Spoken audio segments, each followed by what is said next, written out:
سچائی پر خود اللہ گواہ ہے۔ اب یہاں سے متن شروع ہو رہا ہے حدیث کا۔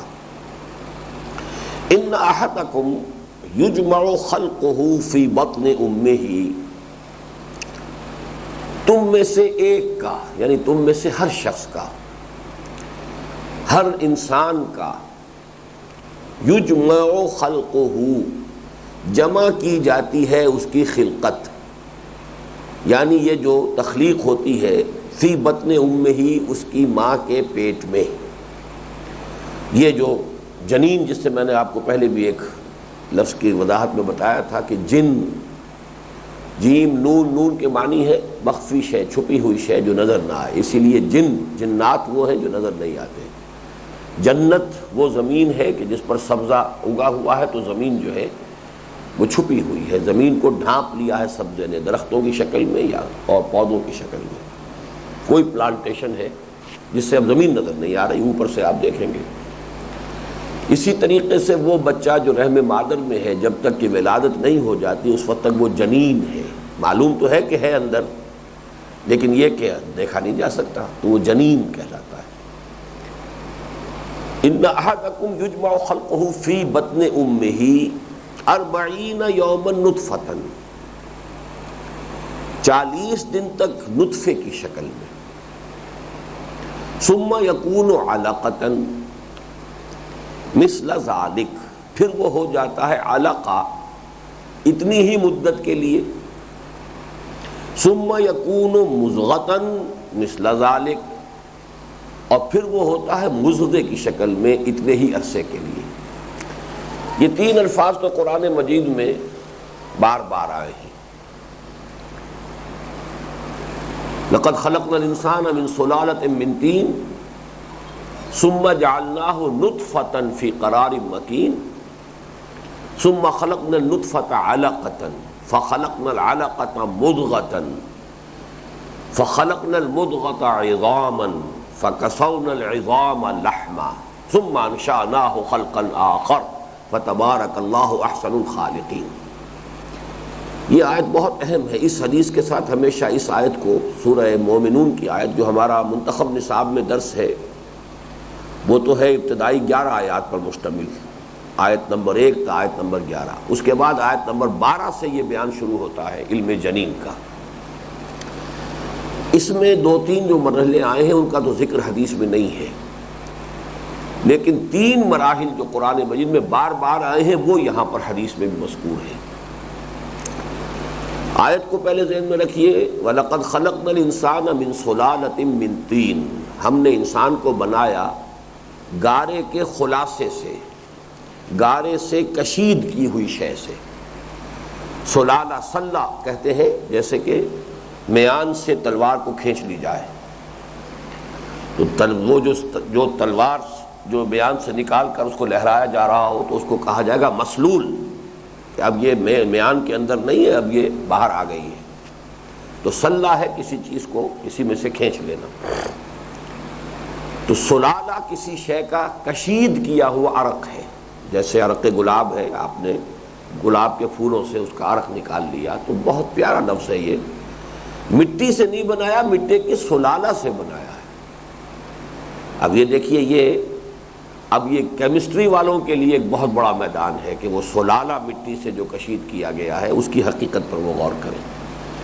لیکن ظاہر بات ہے کہ پہلا مرحلہ یہی ہے دونوں اعتبارات سے، کہ پہلا انسان بنایا گیا تو بھی مٹی سے بنایا گیا، اور اب ہم جو بنتے ہیں تو ظاہر بات ہے کہ ہم تو رحم مادر میں بنتے ہیں، لیکن یہ کہ اس کے لیے غذا کہاں سے آ رہی ہے؟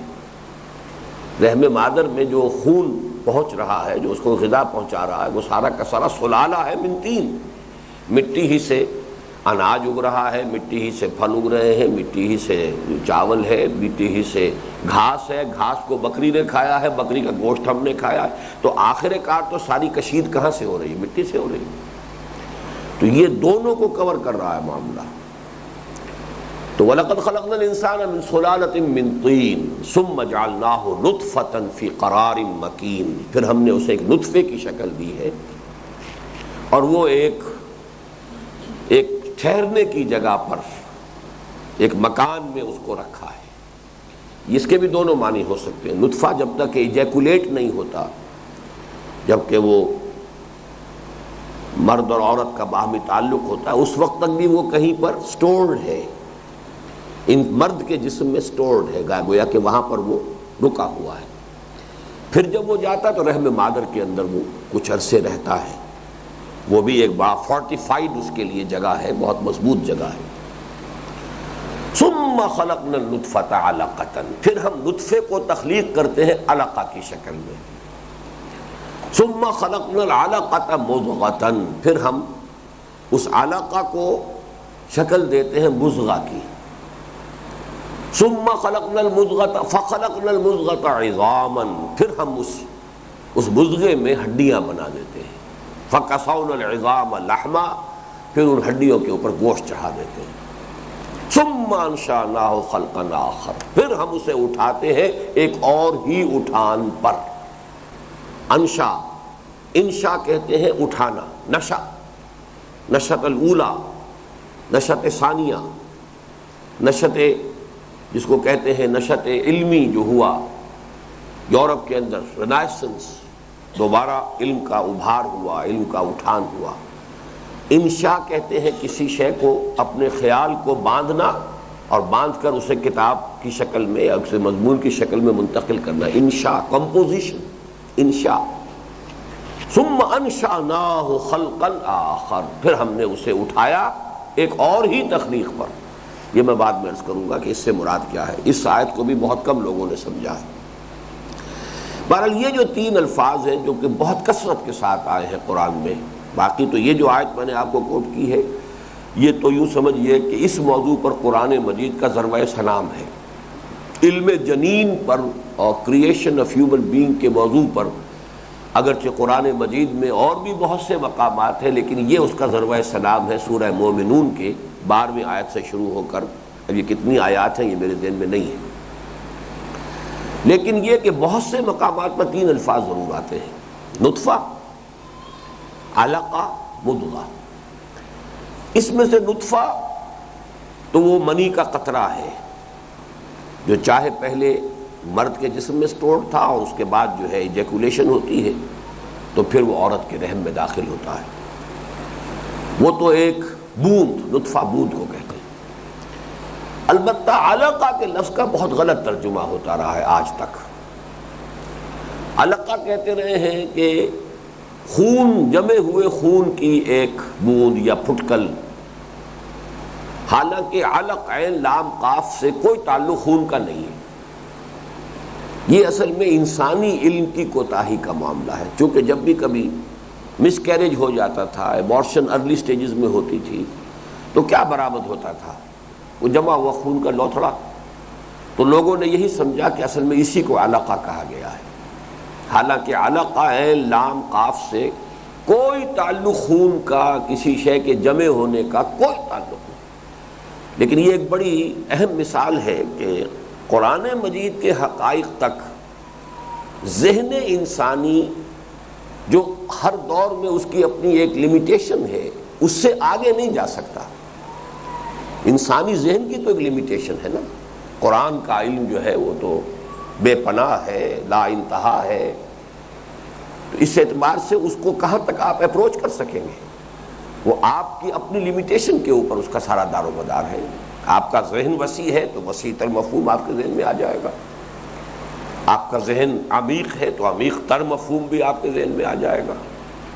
آپ کا ذہن ہی محدود سا ہے اور سطحی سا ہے تو آپ سطحی سا ہی مفہوم اس سے اخذ کریں گے. تو یہ سائنٹیفک فنومینا کے ضمن میں خاص طور پر یہ بات نوٹ کرنے کی ہے کہ جب تک کہ ذہن انسانی وہاں تک نہیں پہنچا تھا تو یہ ایک مجبوری تھی. جیسے ذوالقرنین، اب کون تھے ذوالقرنین؟ سوائے سکندر اعظم کے کوئی آدمی ایسا نظر ہی نہیں آیا مفسرین کو کہ جس نے بڑی فتوحات کی. اب سکندر اعظم کو شمار کر لیں یا پھر اٹیلا کو شمار کر لیں، اور کون ہے تاریخ کے اندر؟ ذوالقرنین، کیخورس، کیخسرو. اب اس کی شخصیت جو ہے وہ ابھی پردہ خفا میں تھی، ابھی وہ ظاہر ہوئی نہیں تھی. وہ تو ایران میں کھدائیاں ہوئیں اور پھر نئی تحقیق ہوئی، اور وہاں سے پھر یہ کہ وہ مجسمہ بھی برآمد ہو گیا کہ جس میں تاج کے اندر 2 سینگ لگے ہوئے ہیں، تصویر برآمد ہو گئی.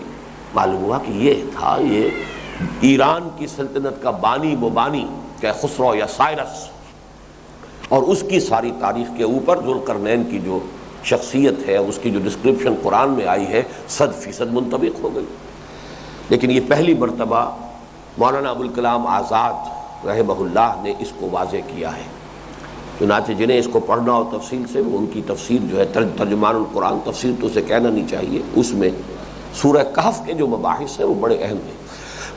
یاجوج ماجوج پر بھی اسی میں انہوں نے گفتگو کی ہے، اصحاب کہف پر گفتگو کی ہے، اور اس میں وہ پوائنیئر سمجھیے کہ ان نئے اکتشافات کے حوالے سے قرآن کے ان تاریخی موضوعات کو واضح کرنے میں ان کا ایک بڑا کنٹریبیوشن ہے۔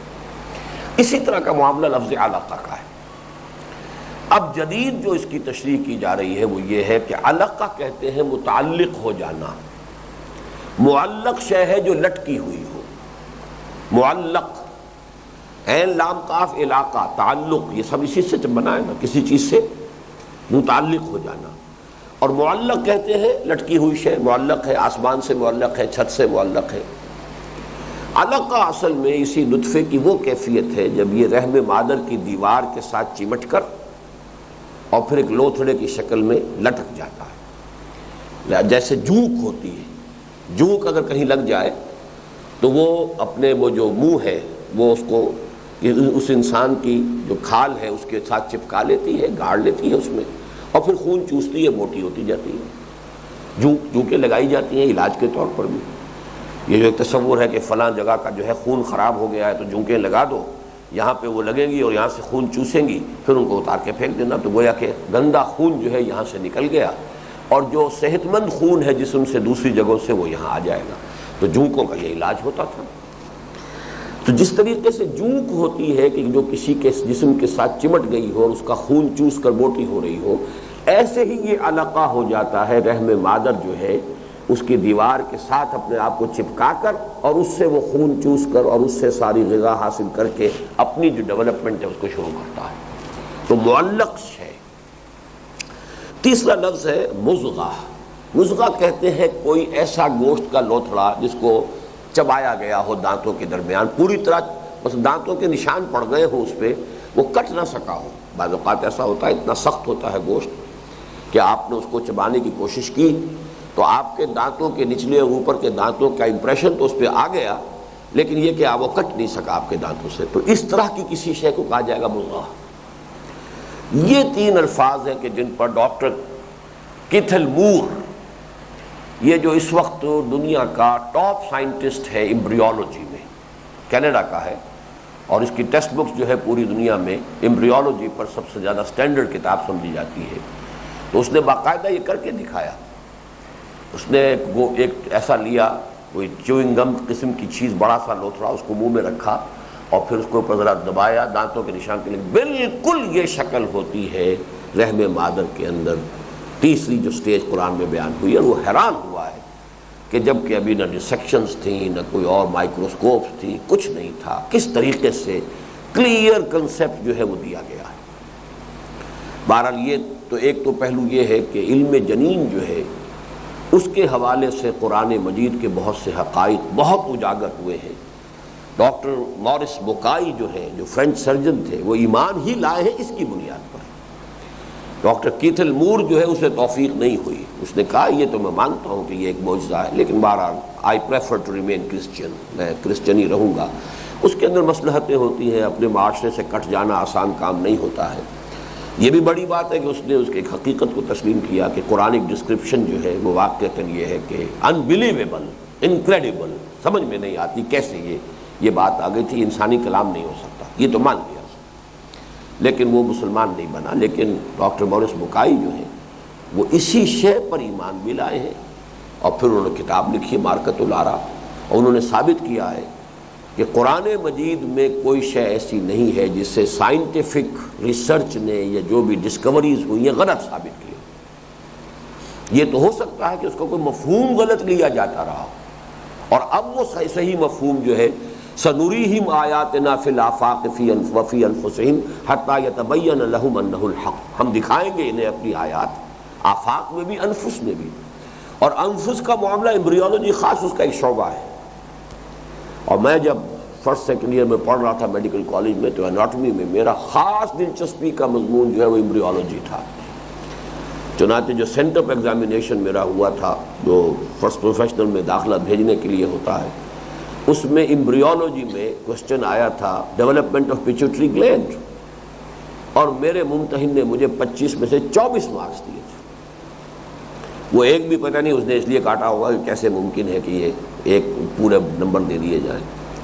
بہرحال مجھے اس سے بڑی دلچسپی تھی، تو علم جنین جو ہے اس نے قرآن مجید کے بہت سے معاملات کو بہت کھل کر واضح کیا۔ سنریہم آیاتنا فی الآفاق وفی انفسہم حتی یتبین لہم انہ الحق، یہاں تک کہ یہ بات ان پر واضح ہو جائے گی کہ قرآن حق ہے۔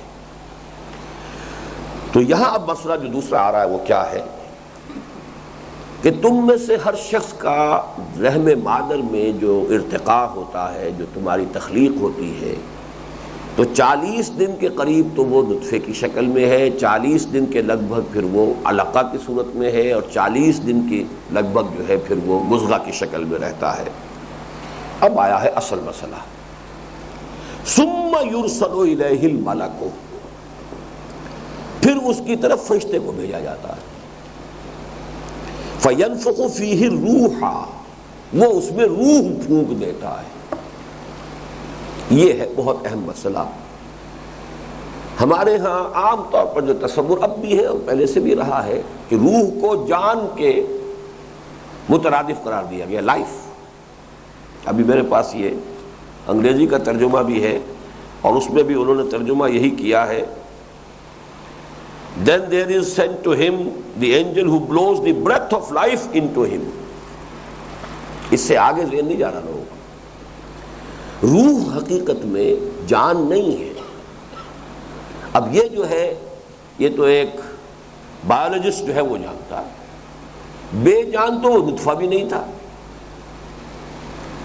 وہ جو بھی مرد کے اس منی میں ہے وہ کیڑا ہے، وہ جو بھی ہے جرثومہ ہے، بے جان تو نہیں ہے، بہت ایکٹیو ہوتا ہے، بہت تیزی کے ساتھ دوڑتا ہے، مائکروسکوپ کے نیچے آپ دیکھ لیجئے، بے جان ہونے کا کیا سوال ہے۔ اسی طریقے سے ماں کی طرف سے جو آتا ہے بیضہ، اووم، وہ بھی بے جان نہیں ہے، لیونگ میٹر ہے۔ پھر وہ جیسے کہ سورۃ الدہر میں فرمایا نطفۃ امشاج، پھر ان دونوں کا ملاپ ہوتا ہے، وہ نطفہ مرد کا اور وہ اووم جو ہے وہ ماں کا، یہ دونوں جڑتے ہیں، تو یہ اب ملا جلا زائگوٹ اس کو کہتے ہیں ہماری ایمبریولوجی میں۔ تو وہ کوئی بے جان شے تو نہیں ہے، جاندار تو اول سے ہے، اب روح پھونکی گئی ہے اس میں، روح بالکل دوسری شے ہے۔ یہاں وہ ہمارا جو سارا فلسفہ ہے وہ جو آپ کے سامنے اس سے پہلے یقیناً آ چکا ہوگا کہ ایک عالم ارواح میں ہماری تخلیق ہوئی تھی، ارواح کی شکل میں، ابھی جسم نہیں تھے، تمام انسان موجود تھے۔ الارواح جنود مجندہ، لشکر کے لشکر، آدم کی روح سے لے کر آخری انسان جو قیامت تک دنیا میں آئے گا، سب کی ارواح پیدا کر دی گئی۔ بیک وقت تھے، آدم بھی تھے، نوح بھی تھے، محمد بھی تھے، ابو بکر بھی تھے، سبھی تھے، وہ تو ارواح تھی، لیکن وہ ارواح تھی، جسم نہیں تھے۔ اسی وقت ہم سے عہد لیا گیا تھا، الستو بربکم قالوا بلی، کیا میں تمہارا رب اور مالک نہیں ہوں؟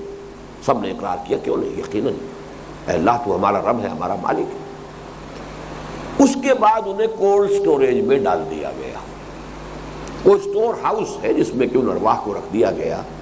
اب جو عالم خلق میں تخلیق کا سلسلہ شروع ہوا، تو جب آدم کا حیولہ تیار ہو گیا، کس طریقے سے ہوا اس کو چھوڑ دیجیے، through the process of evolution اور through the process of special creation, دونوں چیزیں جو ہے ان کو سامنے رکھیے۔ جب وہ آدم کا حیولہ تیار ہو گیا، اس کے اندر جان نہیں، آدم کا حیولہ بھی جاندار تھا، اس میں وہ روح آدم ڈال دی گئی، تو وہ جسمانی حیولہ یا حیوان آدم جمع روح آدم، اب وہ آدم ہے جس کے سامنے کہا گیا فَإِذَا سَوَّيْتُهُ وَنَفَخْتُ فِيهِ بِالرُّوحِ فَقَعُوا لَهُ سَاجِدِينَ، تو گر جانا اس کے سامنے سجدے میں۔ دو جگہ قرآن مجید میں یہ مضمون ہے۔ یہ ہے روح۔ اب ظاہر بات ہے کہ اب اس کے بعد آدم کی نسل سے سلسلہ شروع ہوا، تو جیسے جیسے حوا کے رحم میں، اما حوا کے رحم میں ایک بچہ یا بچی جو ہے وہ تیار ہوئی، 120 دن کے بعد اس کی روح لا کر اس میں ڈال دی گئی۔ تو یہ ارواح کا سلسلہ جو ہے اس اسٹور ہاؤس سے وہ انڈیویجول روح جو ہے وہ فرشتہ لے کر آتا ہے اور وہ فرشتہ اس کو شامل کر دیتا ہے 120 دن کے بعد رحم مادر میں اس جسمانی حیولے کے ساتھ کہ جس جسمانی حیولے کے لیے وہ روح جو ہے وہ اللہ تعالیٰ کی تقدیر میں اللہ کے فیصلے کے مطابق معین تھی، وہ شامل۔ یہ ہے اصل مسئلہ۔ فَيَنْفَخُ فِيهِ الرُّوحَ، اب اس میں روح اب وہ انسان بن گیا۔